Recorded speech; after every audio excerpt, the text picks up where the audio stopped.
Population choosing the creationist perspective as closest to their own view has fluctuated in a narrow range between 40% and 47% since the question's inception. The United States federal government should legalize the teachings of evolution and creationism alongside each other in public schools, grades K through 12. According to William Silton, stated on the Slate on December 4th, 2014, creationism and evolution should be taught in schools because everyone should be able to make up their own minds. Teaching both creationism and evolution is a way of learning about both the religious and scientific theory of how human beings were created. First, the ill states what the problem is between creationism and evolution. Next is who is to blame for the reason that creationism and evolution isn't taught in schools. And finally, the cure is what the solution should be. The debate that is whether or not creationism should be taught in public schools has divided the nation for decades. According to an article on the BioLogos Forum published on January 22, 2013, 40 to 47% of Americans endorse young Earth creationism. 35 to 40% believe that humans evolved and that God guided that process.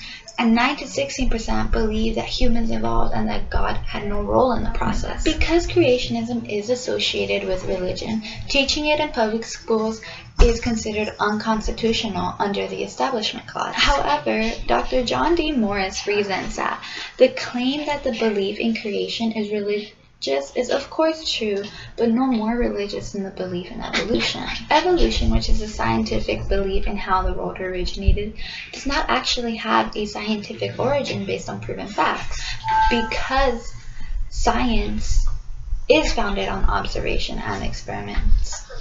And since neither creationism nor evolution have ever been nor will ever be experimented on or physically observed, they both stand on equal footing. Teaching one theory and not the other is depriving a majority of the nation from their beliefs, and it's enforcing a separate belief by part of the government. The idea of teaching creationism and evolution alongside one another has been a very controversial issue, and because the barriers such as our First Amendment, which allow the freedom of religion, prevent the proper integration of evolution and creationism in our public schools. According to Richard B. Katsky, an assistant legal director at the American United for Separation of Church and State in the Washington Post, posted on February 10, 2009, the creationists won't admit it, but they have lost. The debate is over. The courts have ruled it unconstitutional because the Constitution protects our freedom of religion in two ways. The first protects our right to worship, and the second separates church and state. It would be unfair for the United States government to force the teachings of a single religion upon a diverse group of students that come from different religious backgrounds.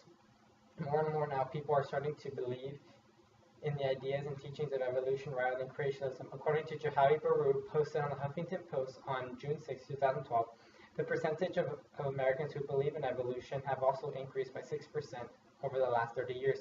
Due to factors such as social media and propaganda, children are becoming less interested in the teachings of creationism, as well as the theory of evolution stays unrivaled, stated by Dr. Scott in a 2005 court case, Kitzmiller versus Dove Area School District. There is no credible scientific challenge to the theory of evolution.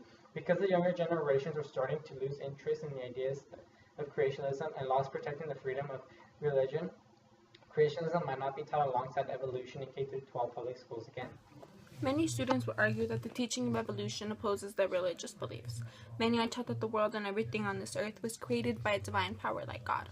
They are taught the contrary in schools, such that evolution and the Big Bang is how this world started, so now students are confused by this concept. The federal government should legalize the teaching of evolution and creationism alongside each other. This way students can be informed on both sides and decide what they wish to believe. According to an article in 2011 by Rachel Lefebvre on mlib.com, while many people believe creationism should not be taught in schools, teaching creationism offers students an alternative to the theory of evolution. She's trying to advise us that evolution is not the only way students can be taught. They should be taught both sides of the story and decide what they wish to believe. According to an article by Kerwin Thiessen on directjournal.org, evolution is as religious as creationism. Since there was no one there to prove how this earth started, evolution is also a belief. As reported by Henry Morris, PhD on ICR.org, neither evolution nor creation is accessible to the scientific method, since they deal with origins and history, not with presently observable and repeatable events. Conclusively, both beliefs rely on faith. either on faith of a divine power or faith of evolutionary changes. Just as we previously stated, we firmly believe that evolution and creationism should be taught hand in hand. We believe that both evolution and the story of creation should be taught in public schools K through 12th grade, ultimately leaving it up to the students to decide what they want to believe in. First, we spoke about what the problem was.